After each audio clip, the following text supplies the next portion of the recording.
కూలిపోతాయని ప్రజాస్వామ్యంగా ఎన్నికై 65 మంది శాసనసభ్యులతో ఉన్న ఈ ప్రభుత్వాన్ని అస్థిరపరిచే ప్రయత్నం జరుగుతున్నట్టే కదా, మీరు అధికారం లేకపోతే బతకారన్నట్టే కదా.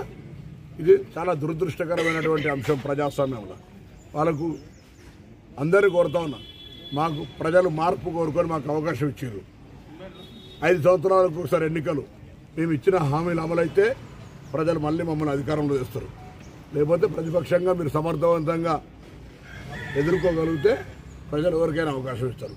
కానీ ప్రభుత్వాన్ని అస్థిరపరిచే అటువంటి అంశాలు మాట్లాడడము, హామీల గురించి ఇంకా పిల్ల ఉట్టక ముందే కుళ్ళగుట్టించినట్టు మాట్లాడేటువంటి అజ్ఞానంగా మారకండి. మీ పట్ల 10 సంవత్సరాలుగా ఒక విధమైనటువంటి పరిపాలన ఏం జరిగిందో చెప్తే మొత్తం బట్టబయలు అవుతుంది. ఇప్పటికి 2 డిపార్ట్మెంట్స్ లెక్క చూస్తేనే కళ్ళు బయర్లుగా అమ్ముతా ఉన్నాయి. మొత్తం వ్యవస్థలో విద్యుత్ శాఖ 85,000 కోట్ల అప్పు ఉంది, సివిల్ సప్లై శాఖ 56,000 కోట్ల అప్పు ఉంది. మిగతా శాఖలను కూడా శ్వేతపత్రాలు విడుదల చేయమని చెప్పినాం.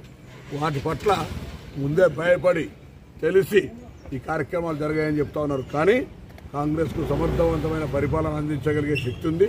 కాంగ్రెస్ అంటే పరిపాలన దక్షత గల నాయకత్వం, మార్గదర్శకత్వం, సలహాలు.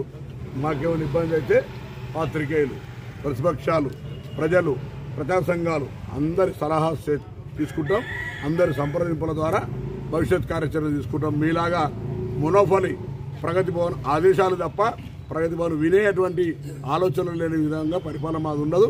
ఇప్పటికే కంచెలు బద్దలు కొట్టి ప్రజలకు వేదికగా ప్రజలకు అందరికీ వచ్చి వాళ్ళ అంశాలు చెప్పుకునేటువంటి విధంగా మా వ్యవస్థ ప్రారంభమైంది. అదే మైండ్ సెట్ అన్ని 33 జిల్లాల లోపల ప్రభుత్వం యొక్క